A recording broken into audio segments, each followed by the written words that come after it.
Bonjour, ici Daniel Dargy, ingénieur de chez Construction Daniel Dargy. Aujourd'hui, je désire vous parler du thème de problèmes d'infiltration d'eau, d'efflorescence et d'effritement aux fondations et au sous-sol.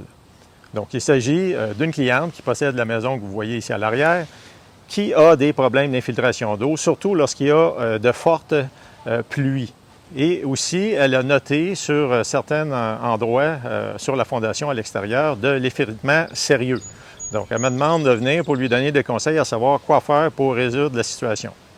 Donc, avant de commencer, je désire préciser que les problèmes d'infiltration d'eau, c'est pas évident quelquefois à résoudre parce que souvent, c'est de chercher à tâtons d'où ça peut venir. Quelquefois, l'eau peut rentrer à un endroit précis, couler le long d'un mur sur une longue distance et rentrer dans une fissure ensuite. Il y a toutes sortes de choses qui peuvent provoquer l'accumulation d'eau. Donc, comme je viens récemment de compléter une formation dans ce domaine-là pour les problèmes d'infiltration d'eau au sous-sol, donc, j'ai tenu à faire cette vidéo pour informer le public et que vous soyez plus préparés à des situations et avoir des pistes de solutions. Donc, si vous voulez, tantôt dans quelques minutes, là, on va s'approcher pour voir les situations, mais avant, je vais vous faire une petite introduction. Donc, les problèmes d'infiltration d'eau au sous-sol ou de fondation peuvent venir de toutes sortes d'endroits. Ils peuvent venir en partant par la toiture, où il y a un mauvais égouttement de l'eau, ou par exemple les puits, où est-ce que la gouttière, là, les descentes de gouttière arrivent près de la fondation. Ça peut accumuler beaucoup d'eau et créer un afflux vers la fondation. Ça peut être aussi la nappe phréatique. Peut-être que la nappe phréatique, à certains moments donnés, lève et fait que ça rentre. Ça peut être des problèmes de percement de tuyaux sous la fondation qui fait que l'eau va rentrer là, à certains moments donnés parce que les tuyaux sont percés, ne sont pas fonctionnels correctement. Ça peut être des problèmes de différence de température qui fait créer de l'effritement et de l'efflorescence. Ça peut être toutes sortes de phénomènes. Là, je ne vais pas les énumérer tous, là, mais ça peut être toutes sortes de phénomènes. Donc, c'est quasiment une job de détective, d'enquêteur, d'investigateur. Et pour ça, bien, ça prend quelqu'un quand même avec beaucoup d'expérience et surtout quelqu'un d'impartial parce que vous ne voulez pas vous retrouver avec un contracteur qui fait juste des réparations de drains puis que d'emblée, ils vont dire, bon, ça prend un drain, il faut tout excaver alors qu'il n'a même pas cherché puis tout ce qui intéresse à cette personne, c'est de vendre des drains donc, ça prend vraiment quelqu'un d'impartial, pas un contracteur de préférence, ou si c'est un contracteur, bien, quelqu'un qui ne va pas venir les travaux, mais qui va vous donner de bonne foi ses impressions. Puis surtout, quelqu'un qui a beaucoup d'expérience sur les constructions. Et constructions sur plusieurs époques, parce qu'on sait que les maisons au Québec, bien, n'ont pas été construites toujours de la même façon dans les années, par exemple, au début des années 1900, comme dans les années 1950 à 60, puis après, aujourd'hui, dans les années 2000. Donc, il faut avoir quand même une bonne connaissance des différents types de construction parce que c'est comme un enquêteur, un détective, il va essayer de trouver qu'est-ce qui a fait que l'eau rentre et puis aussi demander beaucoup de questions aux clients. Quand est-ce que ça rentre? Est-ce que ça rentre aux différentes de saisons? Est-ce que l'eau rentre lorsqu'il y a des accumulations de pluie? Est-ce que l'eau rentre quand il y a des différences de température? Est-ce que l'eau rentre lorsque vous faites fonctionner la plomberie? Qu'est-ce qui fait ça? Puis comment aller chercher ou essayer d'aller chercher des pistes de solutions le moins possible avec des solutions destructives, c'est-à-dire c'est sûr que lorsque tout est fini, le sol est tout fini, le terrassement est tout fini, puis que là, vous devez trouver d'où vient l'infiltration, parce que vous savez que, par exemple, comme le cas que vous allez voir, c'est vraiment dû à la pluie, c'est-à-dire quand il y a de la pluie, l'eau rentre, quand il n'y en a pas, il n'y a pas de problème. Donc, c'est pas parce que la nappe phréatique, elle se soulève, c'est pas parce que vous avez des différences de température, puis de condensation, puis d'effritement et aussi d'efflorescence. Mais c'est plutôt vraiment lorsqu'il y a de fortes accumulations de pluie que là, vraiment, l'eau rentre. Donc, puis à quel endroit? Est-ce que c'est sur une façade spécifique ou c'est sur toutes les façades? Qu'est-ce qui justifie d'installer un drain ou qu'est-ce qui ne justifie pas? Qu'est-ce qu'on peut faire au lieu de ça?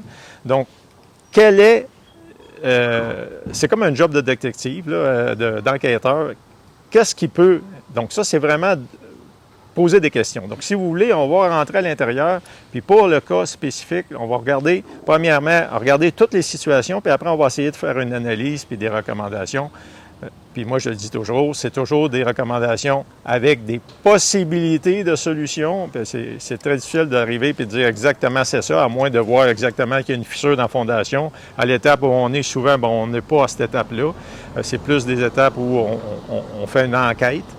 Donc, on va regarder toutes les observations, puis après, on va essayer de voir quelles sont les recommandations. Donc, si vous voulez, on va rentrer à l'intérieur. Donc, on va s'approcher pour faire quelques observations de l'extérieur avant même de rentrer à l'intérieur puis de voir la situation d'infiltration d'eau. Donc, si on s'approche ici, vous voyez ici tout de suite, on a un stationnement ici asphalté. Donc, très peu de possibilités que l'eau rentre à l'intérieur de la maison de ce côté-là. On regarde ici en façade, vous voyez une maison avec un très, très surélevé par rapport à la rue. Donc, très bon égouttement de l'eau.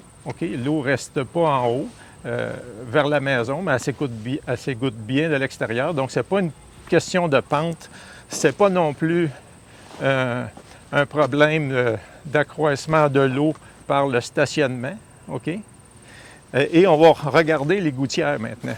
Donc, si on regarde ici, les gouttières, vous voyez une sortie de gouttière qui arrive ici en bas et elle est évacuée directement sur le stationnement qui mène avec une belle pente vers la rue. Donc, c'est pas ça qui crée sûrement pas ça, qui crée des problèmes d'eau.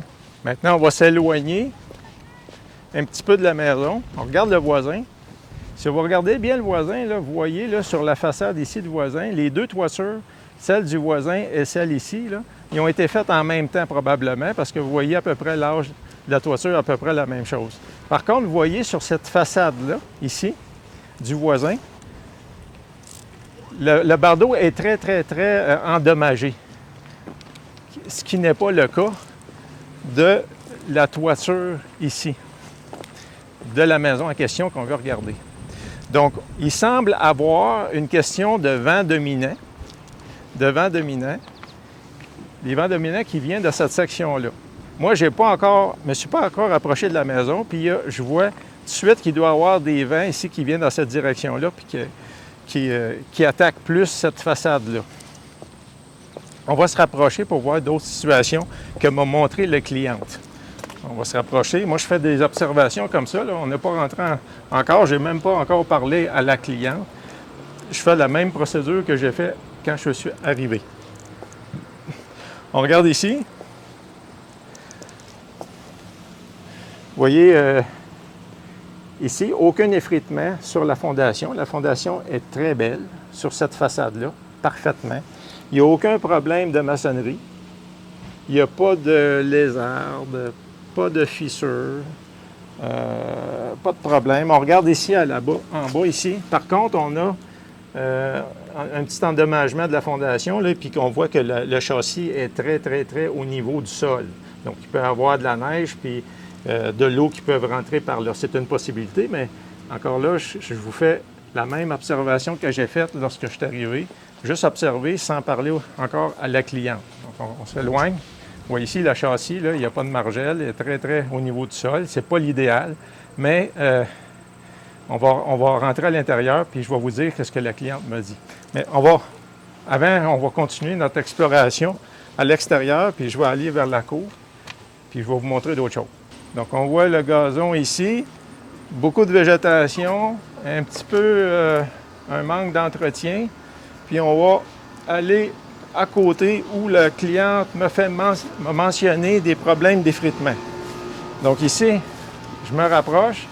C'est de ce côté-là, ici, je vous le dis tout de suite, là, parce qu'elle me l'a déjà dit, c'est de ce côté-là, ici, qu'elle semble que l'eau arrive et que ça s'infiltre. Vous voyez ici, la très haute végétation, il n'y a pas eu d'entretien. C'est une chose qu'il va falloir faire. Puis, vous voyez, là, les fenêtres très encombré par la végétation au niveau du sol, même pratiquement en bas du niveau du sol. Et on va voir l'autre fenêtre. Ici, des problèmes très sérieux. Je vais juste tasser ça ici, là. Vous voyez, là? Un effritement très, très, très sévère. Ça se défait par morceaux. Vous voyez, ici, la fondation se désagrège. Par contre, j'ai rentré avec un tournevis puis mon marteau pour voir. Ça ne pénètre pas, c'est juste en surface. Donc, il y a encore moyen de réparer ça. Puis ici, vous voyez aussi, la maçonnerie n'est pas endommagée. Et il n'y a pas de fissure, donc ça n'a pas altéré la structure. Par contre, il semble définitivement qu'il y a un problème sérieux ici vis-à-vis ces deux fenêtres-là, où vous voyez ici là, des morceaux. Donc, il y aura un travail à faire ici. Donc, on va rentrer à l'intérieur pour voir qu'est-ce qui se passe, d'où vient l'infiltration. Donc, on va se diriger au sous-sol.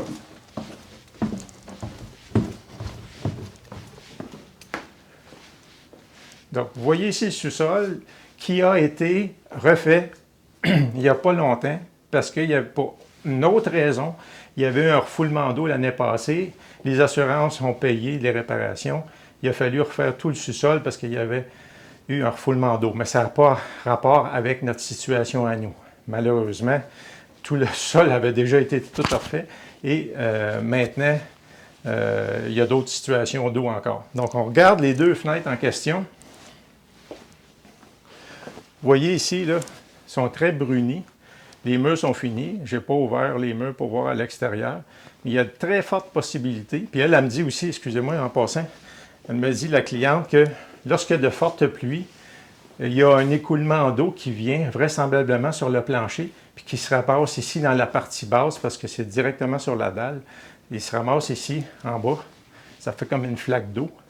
Et il se ramasse là. Donc l'eau vient vraisemblablement, effectivement, de ces deux fenêtres-là ou sur le mur alentour des fenêtres, peut-être qu'il y a des fissures. C'est la même façade qui correspond à la façade du voisin où le bardeau est fortement endommagé, où il semble y avoir un vent dominant. Après avoir parlé à la cliente et un de ses amis qui connaît bien la construction, il m'a confirmé qu'effectivement, il y a des vents dominants qui arrivent par là, donc de très fortes accumulations d'eau. L'eau pousse pour rentrer sur cette façade-là. Donc, tout porte à croire qu'il y a quelque chose qui ne fonctionne pas effectivement sur ça.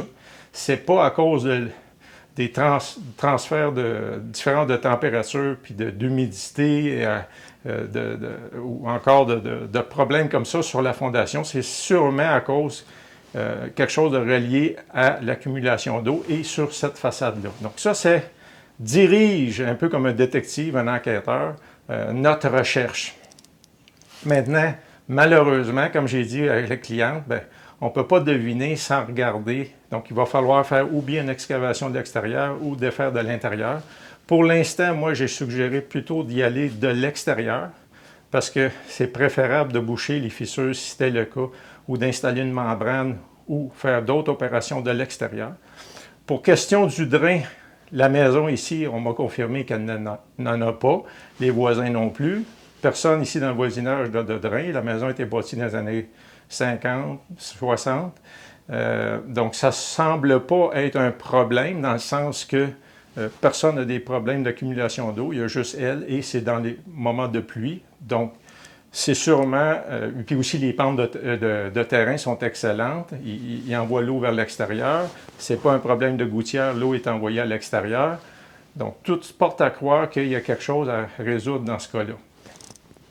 Sur cette façade-là, donc j'ai conseillé, au lieu de tout démolir à l'intérieur puis chercher des fissures, d'y aller de l'extérieur. C'est toujours préférable aussi de résoudre à la source d'où vient l'eau. Donc, s'il y a des fissures à colmater, on va le faire de l'extérieur.